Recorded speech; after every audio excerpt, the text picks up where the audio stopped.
Teman-teman, kali ini mau kasih ya sedikit ya yang saya dapatkan dari drama singkat katakan ya dari Master Sheng Yen tentang why are the Heart Sutra and the Diamond Sutra so popular ya.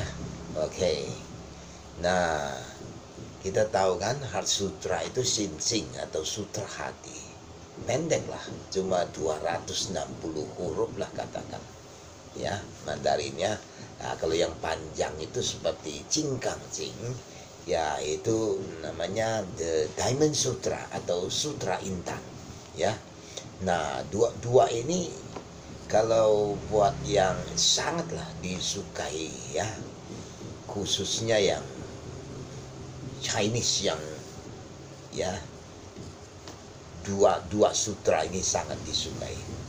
Sutra Intan yang kita pakai sekarang itu sebenarnya terjemahan dari Kumara Jiwa ya. Nah, kan tadi biografinya sekilas dikasih tahu sama Master Sheng Yen. Dia pergi ya ke India belajar sendirian pergi. Nah, sebelumnya juga banyak orang yang pergi juga gagal, malah tidak pulang. Nah, dia sendiri pulang. Nah, itulah hasil karya terjemahan dari Sutra Intan atau Jingkang Jing atau Diamond Sutra oleh Kumara Jiwa sampai hari ini ya. Dan Sutra Hati, Heart Sutra, nah, itu diterjemahkan oleh Xuanzang ya. Oke. Nah, ungkapan-ungkapan seperti di sutra itu kan keduanya itu ya sebenarnya sangat cukup berisik dan berisi maksudnya ya, dan ringkas gitu loh. Nah, misalnya Heart Sutra ya sutra hati itu sangat bahkan di luar Buddhism juga mempelajarinya ya. Nah, karena buat di khususnya untuk Buddhism versi Mahayana apalagi ya, itu merupakan fundamental ya, basic lah dari Dharma ya gitu. Buat yang katakan versi Mahayana, penekanannya misalnya tentang emptiness and non-existence ya, kekosongan dan ketiada beradaan ya. Oke. Nah, memang dua ini memberikan makna ya, mungkin secara fenomena wujud beda. Seperti di Heart Sutra itu pengertiannya kosong, tapi di Diamond Sutra di Intan, Sutra Intan ya itu kan kosong juga sebenarnya, ketiada beradaan juga kan. Oke. Nah, kosong, ingat pengertian emptiness ya tadi ya, dalam istilah bukan benar-benar kosong yang kita pahamin oleh dunia dalam pengertian so negatif, bukan. Itu istilahnya memberi makna, mengajarkan kita bahwa semua fenomena ya tidak ada sebenarnya, no exist, nggak bisa, istilahnya tidak bisa permanen ya, tidak kekal lah, anicca lah, bisa lapuk lah, karena timbul akan tenggelam lah ya. Jadi tidak benar-benar kosong gitu loh ya.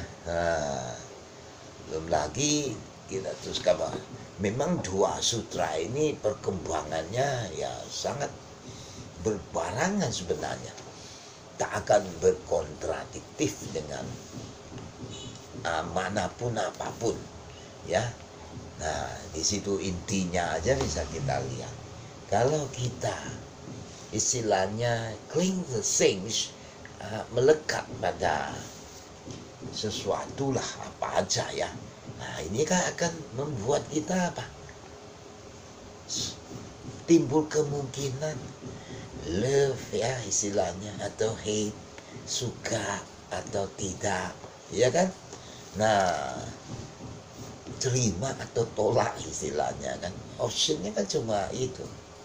Nah, dan bahkan ini merupakan intinya ya, inti dari sutra hati dan sutra intan ya, yang mengajarkanlah bahwa untuk dengan lewat sutra ini bisa istilahnya bahasa literalnya menjinakkan iblis atau setan. Nah, menjinakkan sini bisa nanti tingkat lebih jauh lagi, mengkikis ya kan. Nah, tapi sebelumnya coba kita lihat. Nah, this is because of most people, banyak orang, sorry ya, banyak orang kan anggap nih, wah ini ada iblis, wah ini ada hantu lah, istilah dunia setan kan. Baik itu iblis atau hantu, karena itu ada di pikiranmu. Ingat kan, iche facung siang tema, ini siang kung juga kung, kalau kita pikir kosong. Makanya dalam seumur hidup itu susah, mungkin ketabrak yang namanya hantu itu kan saya tak tahu. Nah, bukan gak mau kalau dia muncul penampakan, itu namanya kilesa. Meditasi keluar warna apapun kilesa. Kan udah dikasih tahu, apapun yang terwujud sebenarnya kosong, ya kan? Nah, ini kita harus konsisten kan. Nah, kenapa? Karena orang-orang yang sering bisa lihat penampakan, takut hantu, ya, itu karena otaknya berpikir begitu. Celaka lagi punya pandangan orang awam, umumnya orang mati ya jadi hantu gitu loh, menjadi iblis ya. Itu yang menjadi masalahnya juga ya. Tapi beginilah, di sutra ini kan sangat-sangat poin-poin pentingnya itu ya, hal-hal seperti itu merupakan inti-inti yang mau disampaikan. Sebenarnya meyu penti itu maksudnya tidak ada intinya ya, yang sering kita bilang nggak ada I. Nggak I ini lagi duduk ngomong siapa? Apa you, ya kan? Ayo, ya kan? Jadi karena orang awam sering bilang, wah gue nggak berani nih, gelap nih, ada hantu atau apa, itu kan kembali lagi tadi pikiran ya. Jadi sebenarnya malah kenyataannya itu karena itu hantu atau iblis yang ada di pikiran kita ya. Nah, dua sutra tadi aja, misalnya Heart Sutra sama Diamond Sutra, sudah jelas menjelaskan tentang istilahnya kekosongan dan ketidakberadaan gitu loh. Dalam istilahnya yang umum sering kita bilang kosong, isi kosong kan begitu ya. Nah, cuma kalau di Heart Sutra itu kung kan kosong. Kalau di Diamond Sutra, di Jingkang Jing itu ya kan sama ya. Jadi intinya dua sutra ini mengajarkan kita bukan hanya istilah bahwa kita itu tak ada gunanya ya untuk tidak merasa puas, ya. Karena semua juga itu malah mengajarkan kita kalau kita terikat, nah itulah bahkan harus bebas, lepaskan, jangan attachment, ya, terikat, mestinya unattachment, ya kan. Nah, makanya sangatlah penting sekali, ya. Dan para hal-hal yang negatif apapun, ya, itu karena dari situ kalau kita pahamin apapun tak ada, maka di Buddhism itu, ya, gak dikenal yang namanya eksistensi daripada aku itu, ya, seperti yang disampaikan Sri Bante Panyawaroa, rumah gitu. Nah, ada rumah itu kalau dicomotin semuanya semen, pasir, kayu, hilang itu semua, nggak ada. Nah, itu cuma fenomena begitu untuk kebutuhan dunia yang temporer, ya. Nah, kalau kita bisa rajin baca, ya, istilah iblis maupun hantu itu malah ikut tersadarkan bahwa juga nggak ada gunanya. Malah dulu suka itu orang mau pasang altar, mau apa aja, cukup baca itu aja.